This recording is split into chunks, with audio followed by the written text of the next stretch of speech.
주신 하나님의 말씀은 창세기 13장 1절부터 13절 말씀까지입니다. 페이지는 15페이지입니다. 받들어서 봉독해 드립니다. 아브라함이 애굽에서 그와 그의 아내와 모든 소유와 옷과 함께 네겝으로 올라가니 아브라함의 가축과 은과 금이 풍부하였더라. 그가 네겝에서 또 길을 떠나 베델에 이르며 베델과 아이 사이 곧 전에 장막 쳤던 곳에 이르니 그가 처음으로 제단을 쌓은 곳이라. 그가 거기서 여호와의 이름을 불렀더라. 아브라함이 일한 곳도 양과 소와 장막이 있으므로 그 땅이 그들이 동거하기에 넉넉하지 못하였으니 이는 그들이 소유가 많아서 동거할 수 없었음이니라. 그러므로 아브라함이 가축의 목자와 롯이 가축의 목자가 서로 다투고 또 가나안 사람과 브리스 사람도 그 땅에 거주하였는지라.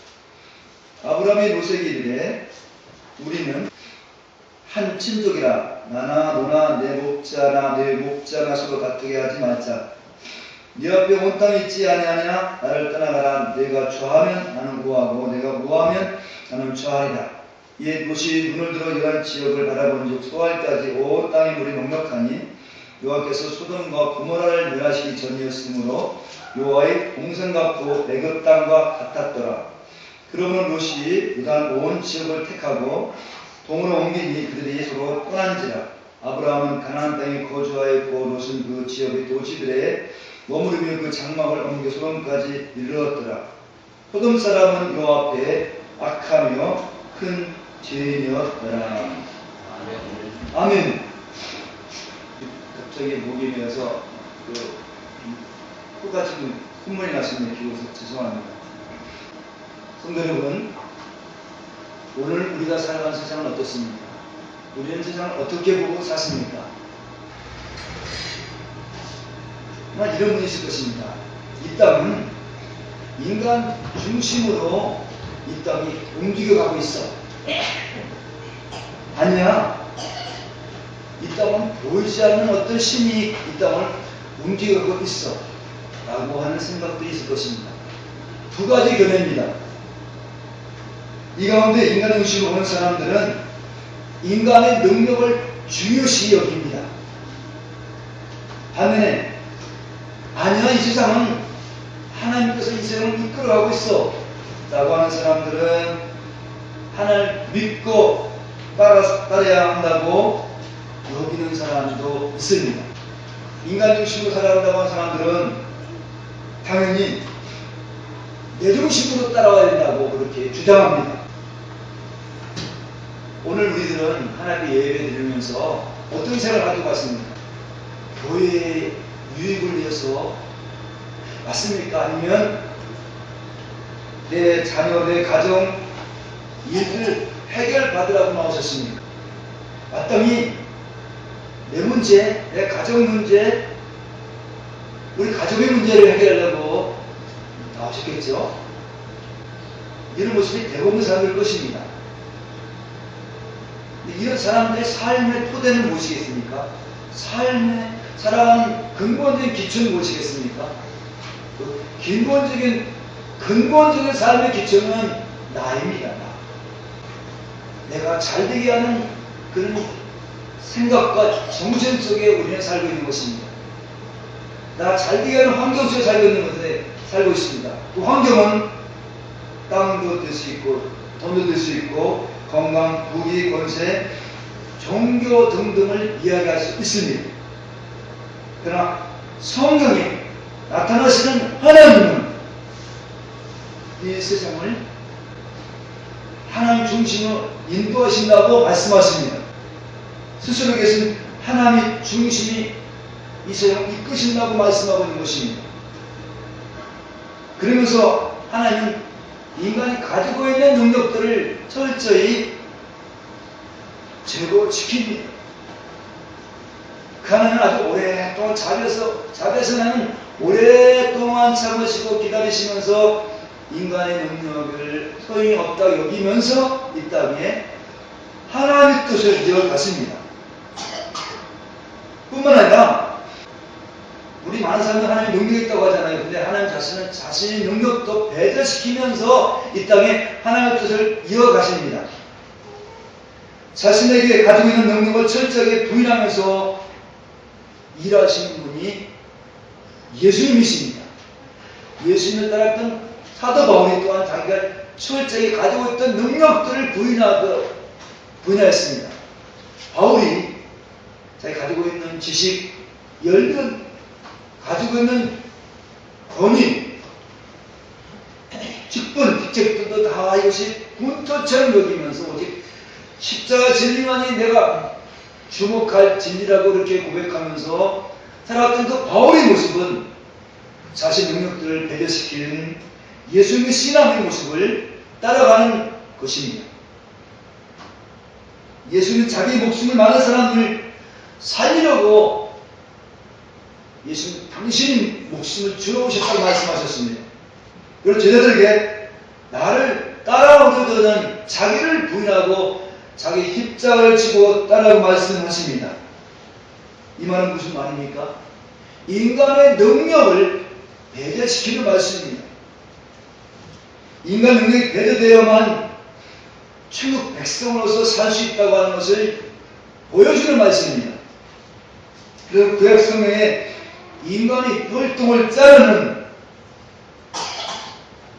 그 의미에서 할례를 행하게 되는 것입니다. 인간의 혈통. 구약에서 하나님 만난 사람들은 자기들 대단한 그런 혈통이라고 얘기했습니다. 그런데 성경은 인간이 이어가는 혈통은 부정하다 라고 하는 그런 의식을 심어주기 위해서 하나님께서는 할례를 행하라고 하셨습니다. 그 할례는 내 손자들은 의롭지 못하고 부정하기에 남자들의 성계의 표피를 자르는 것입니다. 이것이 아담부터 내려오는 남자의 혈통은 부정하다고 하는 것을 단적으로 보여주는 것입니다. 아담으로 내려오는 남자 혈통은 부정하다, 의롭지 못하다고 하는 것입니다. 또 예수님이 이런 말씀하셨습니다. 음욕을 품고 여자를 보는 자마다 마음이 간음하느니라 하는 말씀이 있습니다. 그러시면서 만약 내 어느 눈이 너를 음욕을 품고 있으면 내 오른눈이 음욕을 품고 있으면 빼버리라. 그리고 만약 내 오른손이 너를 실족하게 화냈거든 잘라버리라 라는 말씀이 있습니다. 이 말씀 가운데서 남자가 마음에 여자를 끌어안고 싶다고 한다면 마음이 이미 가능한 것이라고 주님 말씀하고 계십니다. 그러면서 온몸을 가지고 지옥 가는 것보다 잘린 몸을 가지고 지옥 가는 것이 낫다고 말씀하십니다. 그런데요, 마음이 이미 끌어안고 싶다고 하는 것이 몸에 잘라져야 할 가능이라고 한다면요, 1년에 우리는 몇 번 가능할까? 아마 수없이 많을 겁니다. 또 평생을 계산한다면 더 많은 눈이 있어야 되겠죠? 아마 수만 개의 눈이 있어야 되고 그것도 부족할 것입니다. 마음에 이미 어느 남자가 마음이 이미 그 마음을 끌어안고 싶다고 여기는 것을 가능하게 여긴다고 여기면 1년을 수없이 우리는 가능하게 되어지는데 가능할 때 눈을 빼버린다면 1년 동안 하고서 수백 개의 눈이 있어야 된다고 하는 사실인 것입니다. 근데 손이 범죄하면 그 손으로 찍어버리라고 말씀하십니다. 손이 죄를 범할 때마다 손을 잘라야 한다면 이 손도 수천 수백 개가 있어야 되겠죠? 물론 이 말씀은 남자만 해당되는 말씀은 아닙니다. 이 말씀은 남자나 여자나 다 흑심이 있기 때문에 그렇습니다. 결국 예수님께서 이 말씀하신 것은 눈을 빼버리는 말씀입니까? 손을 자르라는 말씀입니까? 눈을 빼도 끊임없이 우리 안에서는 음욕이 나온다는 것입니다. 손을 잘라도 끊임없이 우리를 범죄하게 된다는 것입니다. 이 말씀은 인간 모두는 결코 정결하지 못하다고 하는 사실을 주님은 비유로 말씀하고 계신 것입니다. 부정한다는 말씀입니다.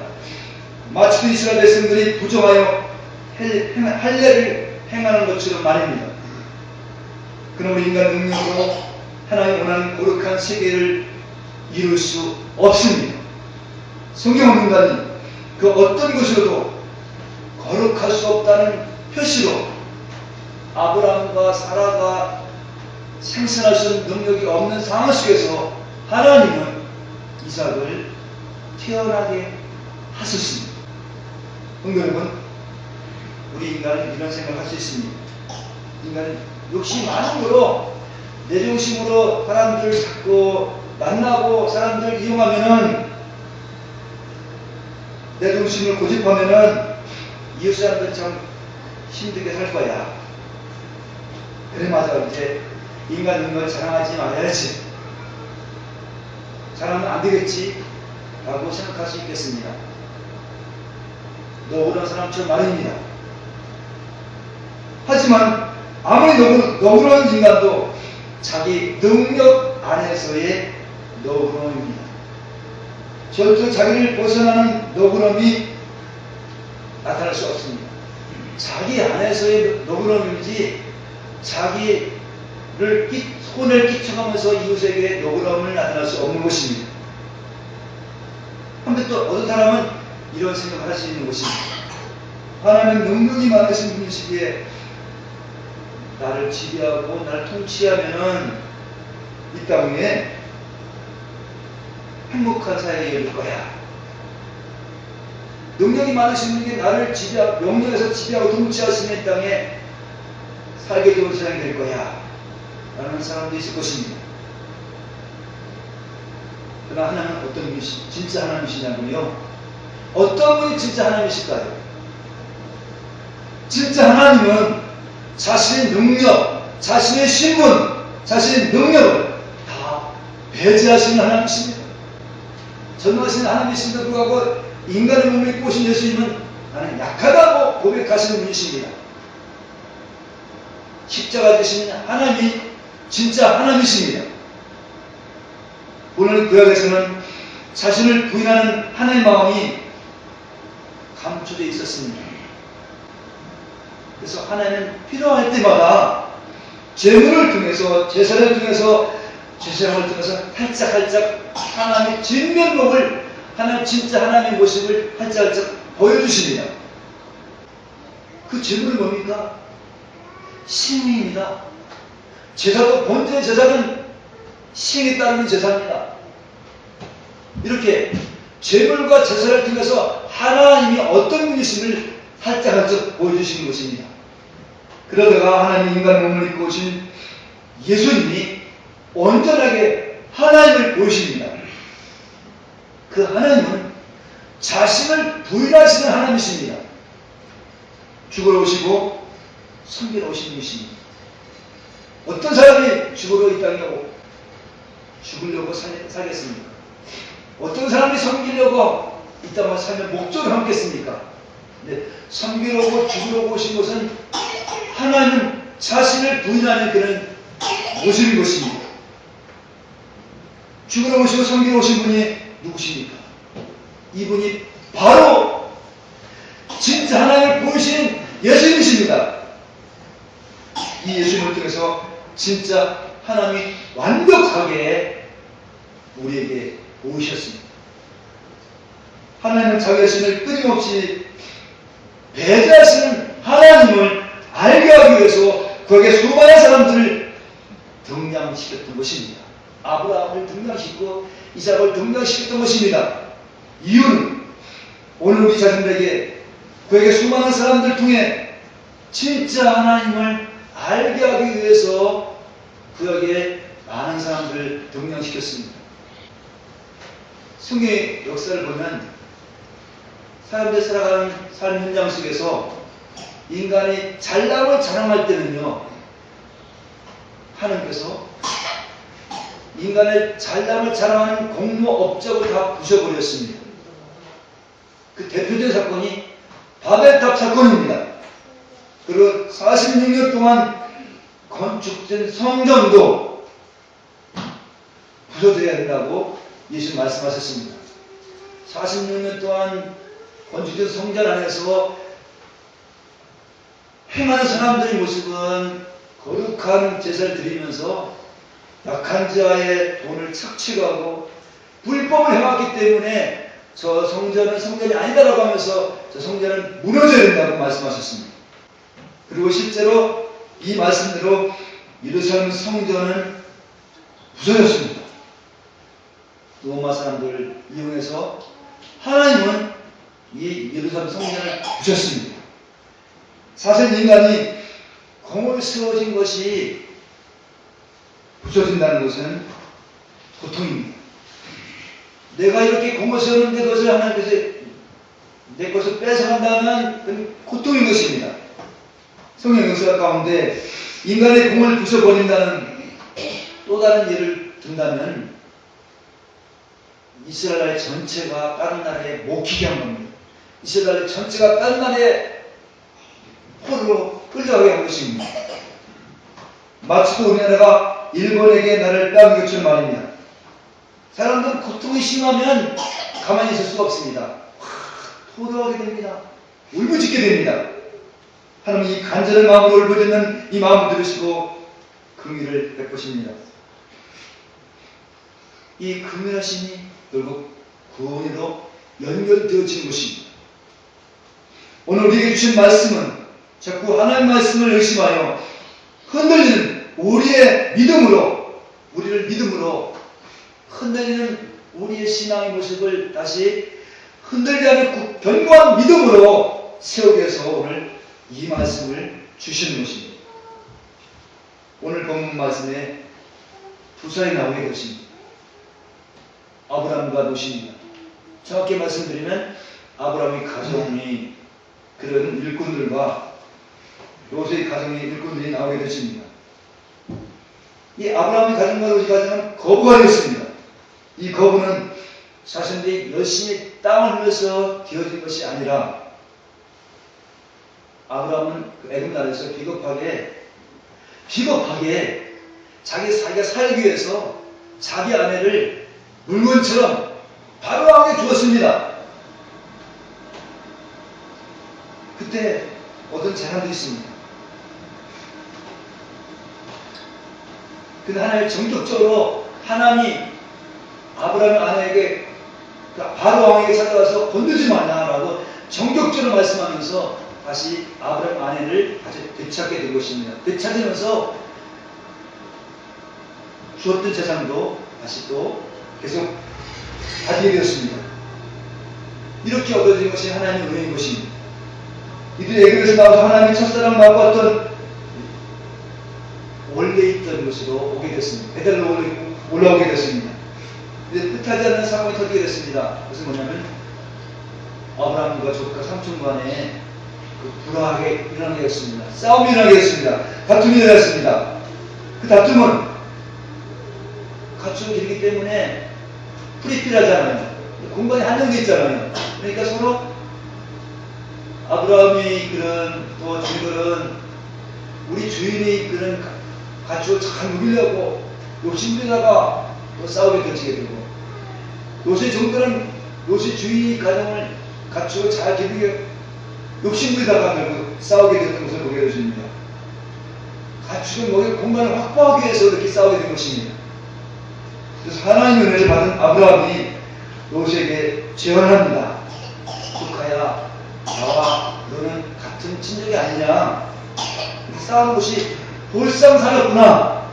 우리 싸워서 되겠냐? 싸우는 것보다는 우리가 떨어져 살자구나.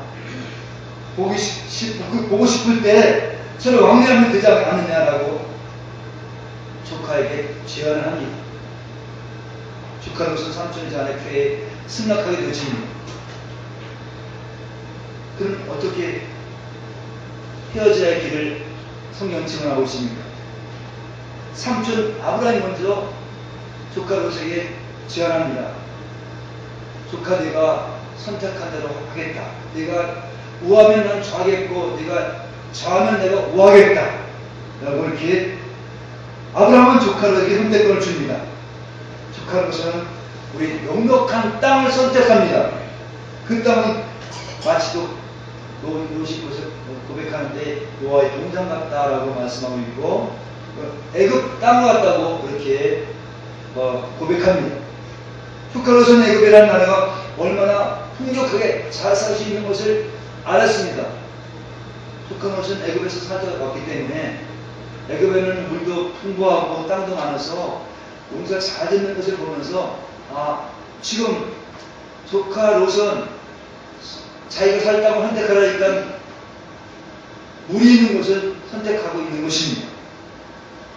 애굽은 벽한 땅이었고 물이 넉넉한 지역에서 엄청난 수산물을 잘 알기 때문에 그런 경험을 바탕해서 지금 롯은 물이 있는 곳, 화려함이 있는 곳, 길이 잘 나아진 곳을 그렇게 지금 선택했던 것입니다. 여기서 롯이 선택한 것을 통해 하나님 무엇을 보여주려고 하냐면요, 너는 너 자신을 위해 사는구나, 또 자신이 행복을 위해서 사는구나를 오늘 우리에게 보여주고 있는 것입니다. 롯을 통해서 넌 내 자신을 위해서 네 인생을 그렇게 선택하는구나, 내 행복을 위해서 좋은 땅, 물 있는 곳을 선택한 사람임을 보여주고 있습니다. 반대로 하나님은 아브라함을 통해서 무엇을 보여주시냐면요, 인간의 행복은 하나님 약속을 통해서 온다는 사실을 지금 보여주고 있는 것입니다. 인간은 하나님이 약속하신 약속이 토대에 있어야, 하나님의 약속의 기초 아래 있어야 인간이 행복과 구원이 있음을 오늘 성경은 증언하고 있는 것입니다. 아브라함이 조카에게 선택권을 주었을 때 그 조카 롯의 토대는 무엇입니까? 자기를 위한 토대죠. 자기를 위한 산 목적을 갖고 있는 정신이죠. 아브라함은 반대로 하나님이 나를 인도하신다고 하는 그런 토대입니다. 롯과 아브라함의 토대는 다른 것입니다. 아브라함의 토대는, 아브라함의 기초는 하나님께 약속하신 토대를, 하나님께 약속하신 말씀을 지금 고대하고 있는 말씀입니다. 누가요? 아브라함이. 여기서 아브라함이 약속한 토대를 고대했던 것은 하나님의 약속이 행복으로 인도하는 말씀 성취를 지금 고대하고 있는 것입니다. 행복은요, 하나님께서 약속하신 대로 이루어진다고 하는 것을 지금 기대하고 있는 것입니다. 근데 이런 기대를 누가 했을까요? 성경에서요. 성경에서 좀 아브라함이 조카 롯에게 양보했을까요? 아닙니다. 하나님은 아브라함에게 양보할 수 있는 능력을 주어서 끌어당긴 것입니다. 우리 인간은 절대로 양보할 수가 없습니다. 하나님은 이 땅에 인간의 행복이 원인이 어떤 것을 알게 해주시려고 하나님이 아브라함은 불가능한데 하나님께 그렇게 양보하도록 은혜를 부어주신 것입니다. 이렇게 하나님께서 하신 것을 믿음이라고 하는 것입니다. 내가 한 것이 믿음이 아니라 하나님께서 하신 것을 믿음이라고 하는 것입니다. 아무튼 아브라함은 소유라는 토대를 롯에게 넘겼습니다. 갖고 싶은 것을 롯에게 넘겼습니다. 이것은 자기를 자아를 포기한 것입니다. 부자 되고 권세 입어 행복해지라는 인간의 야망을 포기하게 된 것입니다. 성도 여러분, 감히 아브라함에게 이런 일을 할 수 있을까요? 할 수 없습니다. 아니, 할 수 있다면 예수님이 이 땅에 오셔서 죽을 필요가 없었을 것입니다. 하나님의 약속이, 하나님의 긍휼이, 인간의 구원하심을 오늘 우리에게 보여주시기 위해서 이 성경은 오늘 여기에 기록되어 있습니다. 많은 사람들이 이 말씀을 이렇게 설교합니다. 아브라함처럼 양보합시다. 아브라함처럼 양보하면 하나님 예비하신 땅을 주실 것입니다. 우리는 그렇게 받다고 하면서지만은 실제로 우리의 마음은 양보할 수가 없습니다. 양보는 우리 하나님 주시는 은혜로 되어지는 것입니다. 아브라함은 자기 선택권을 포기하는데 갈등했을 것입니다. 하지만 불가능에 가능하신 하나님이 귀엽고 해내셨습니다. 자기 것을 포기케 하셨습니다. 마침내 자기 것이 포기된 아브라함이 빈자리에, 오늘 이 의장님이 빈자리에만 기도하는 마음 단어 쓰셨는데요. 빈자리에 하나님 약속이 부여됐습니다. 그 부여된 약속의 말씀은 아브라함아 너는 눈을 들어보라. 동서남북을 보라. 이 땅은 바로 내 것이다 라고 말씀하셨습니다. 내 자신을 주리라. 영원히 주리라. 그리고 내 자신이 티끌같이 많게 하리라. 그리고 일어나 그 땅을 종일토록 걸어가 봐라. 돌아다녀봐라. 내가 그것을 네게 주리라. 하나님의 약속은 무한의 가능성을 네게 보여주신 말씀입니다. 물론 아브라함은 이 말씀을 오해하였습니다. 그리고 아브라함의 후손들, 이스라엘 백성들도 이 말씀을 오해하였습니다. 이스라엘 백성들은 땅을 주신대 땅을 찾으라고 다녔습니다. 이스라엘 자손도 번성케 하신다고 해서 자기들 민족만 살려고 이방 사람들은 사람 취급도 하지 않고 자기들 민족만 똘똘 뭉쳐서 이렇게 살려고 했던 것을 보게 되십니다. 많은 사람들이 땅을 찾기 위해서 그렇게 울부짖고 그렇게 간구하고 그렇게 살아왔습니다. 그러나 하나님이 아브라함에게 약속하신 이 약속이 궁극적으로 이루어졌는데 예수님을 통해서 이루셨습니다.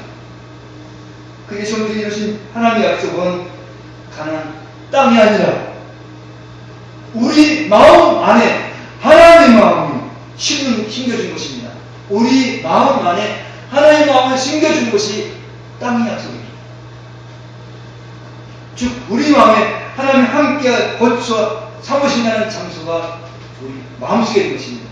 하나님 함께 살겠다고 하는 그 땅이 우리 마음인 것입니다. 그걸 누가? 예수님께서 보이셨고 이루셨고 성령이 오늘도 우리에게 계속적으로 확인시켜 주십니다. 따라서 성령 받은 사람은 하나님께 영원히 함께하는 거처가, 영원히 함께하는 거처가 내 안에 이루어지신 것입니다. 이것이 기쁜 소식인 것입니다. 이렇게 이스라엘 백성들처럼 하나님의 약속을 오해하니까 진짜 하나님을 알게 하기 위해서 풍랑을 일으켜 한 것입니다. 풍랑을 불게 하신 것입니다. 아브라함과 롯에게 다툼이 있는 것은 축복이 무엇인가를 알게 하기 위해서 하나님께서 주시는 풍랑입니다.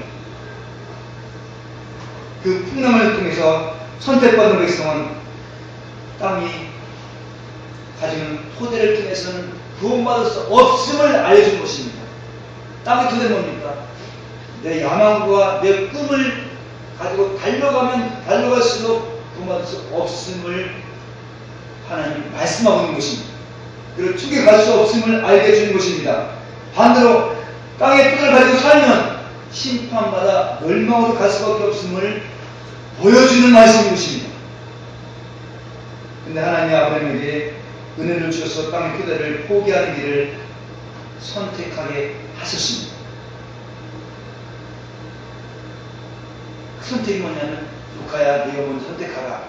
그래서 아브라함은 지금 사실은 아무것도 없는 것입니다. 없는데 하나님께서 본인의 시각에 보여주는데 그 풍성한 세계가 열린 것입니다. 아브라함이 조카에게 모든 것을 양보한 자리는, 아브라함이 조카 롯에게 양보한 자리는 예수님이 우리에게 보여주시는 십자가의 자리입니다. 우리도 예수님이 지신 십자가 아래서 다 이루심이 천국의 세계를 경험하게 됩니다. 내가 부족합니다. 나는 없습니다. 나는 아무것도 아닙니다. 라고 하는 그 신앙 고백이 되어지는데 어느 순간에 천국이 보이게 되고 어느 순간에 내가 이루지 못했는데 주님이 이루어진 세계가 보이는 것입니다. 그리고 풍성함과 광활함을 약속한 아브라함의 약속이 우리에게도 누림과 자족함으로 경험하게 하십니다. 이것이 하나님의 축복입니다. 이 약속을 확실하게 알기 위해서 선택된 백성에게 아브라함과 롯처럼 마구 흔든 겁니다. 흔들면 뭐가 나오고 있습니까? 우리를 흔들어버리면 뭐가 나오고 있습니까? 구정물을 흔들면 뭐가 나옵니까? 가난했던 지저분한 것들이 나오게 되죠. 마찬가지로 우리 인간이 가만히 있을 때는 착한 사람 같고 너그러운 사람 같습니다. 근데 하나님이 풍랑을 일으켜버리면 마음에 뭐가 나옵니까? 욕심이 나오고 고집이 나오고 헐기가 나오고 아침이 나오고 중상 모략이 나오고 이것은 분명 부끄러운 것입니다. 부끄러움이 우리 마음속에 나타나는 것은 우리 자존심에 심한 타격을 주는 것입니다. 그런 고난이죠. 내 자존심에 심한 타격을 주는 고난인 것입니다. 선택된 하나님의 은혜가 임하는 사람에게는 마침내 심한 자존심이 상한 속에서 주님을 찾게 될 때 그 주님이 오셔서 우리 마음속에 풍랑이었던 마음들을 잔잔케 주시는 것입니다. 잔잔케 해주신 건 누가 하십니까? 성경에 보면 풍랑을 잔잔케 하신 분은 예수님이라고 말씀하고 계십니다. 이 풍랑을 잔잔케 하셔서 고난의 바다 같은 삶의 가운데서도 때를 따라 은혜를 주시는 분은 예수님이시라는 것을 오늘도 경험하고 알게 해주시기 위해서 이 말씀을 우리에게 듣는 것입니다. 그래서 그 주님을 찬양하고 그 주님께 영광을 돌리는 것입니다. 바로 이것이 신앙인들의 것입니다. 반대로 고난을 통해서 하나님 흔들면 또 이런 사람이 있습니다. 하나님 막 흔들면 반대로 자기 시각으로 살기를 선택하는 사람이 있습니다. 왜 이렇게 힘들어? 교회 안에서도 막 흔들어 버리면 어떤 사람은 야 너무너무 힘들다고 다시 자기 살 길을 택해서 가는 사람이 있습니다. 마치도 가시밭 같은 사람들입니다. 노선 내국의 사고방식으로 살 길을 선택하였습니다. 그런데 성경은 인간이 선택하는 것은 하나님의 이걸 인정하지 않는 것입니다. 아무리 우리 인간이 지금 정성으로 재물을 드리고 몸을 싣고 제사를 드려도 의롭다고 여기지 않습니다. 그 대표적인 사람이 아벨의 형 가인입니다. 가인이 정말 열심히 최선을 다해서 제사 드렸는데 하나님 받지 않으셨습니다. 사실 롯은 아브라함과 육적인 혈통을 같지만은 영적으로는 원수입니다. 롯은 가인의 계열입니다. 인간의 신과 능력으로 구원을 이뤄보자 하는 계열입니다. 인간의 신과 능력을 하면 구원을 이뤄보자 하는 계열이 바로 롯입니다. 이것을 육이라고 합니다. 겉사람이라고 합니다. 이 육을 가진 사람을 하나님 인간을 표현하는데 동물과 같다라고 표현합니다. 하나님 이런 육을 가진 사람을 죽은 사람이라고 표현합니다. 또 육적인 사고방식을 선과 악의 사고방식 속에 사는 사람들을 육의 사람이라고 합니다. 선과 악의 사고방식이 뭐냐면 인간이 열심으로 이루면 착하게 되고 기회는 악하게 되어지게 되고 나에게 유익이 없는 선하게 되고 나에게 손해가 오면 악하게 됩니다. 이런 사고방식이 바로 선과 악의 사고방식인데요. 이런 사람들이 겉사람이고 육의 사람입니다. 하나님 이런 사람을 죽은 자로 보는 것입니다. 비록 여러분은 이 말씀을 동의하지 못할지 모르겠습니다. 내가 죽은 사람이니 근데 하나님은 육적인 사람은 동물이 근성하는 겁니다. 동물이 근성. 그 동물이 근성하는 것을 하나님은 죽은 자로 보는 것입니다. 아무튼 이 육적인 계열은 여지없이 하나님 앞에 깨졌습니다. 오늘 못 갔습니다. 이것이 자기 눈에 보이는 좋은 것을 선택하였지만 소돔 고모라가 어떻습니까? 소돔 고모라는 유황불이 내려와서 멸망한 도시가 됐습니다. 성도 여러분, 오늘 말씀의 핵심이 무엇입니까? 다른 큰 적어도 좋습니다. 오늘 말씀의 핵심은 육적인 삶은 화려함도 있고 풍성함도 있어 보입니다. 하지만 이 길은 머지않아 멸망한다는 말씀입니다. 이 머지않아는 우리 생각해서 뭐 한 10년, 20년 더 길 수도 있습니다. 그러나 육적인 삶을 살아가는 종착지는 멸망이라는 것입니다.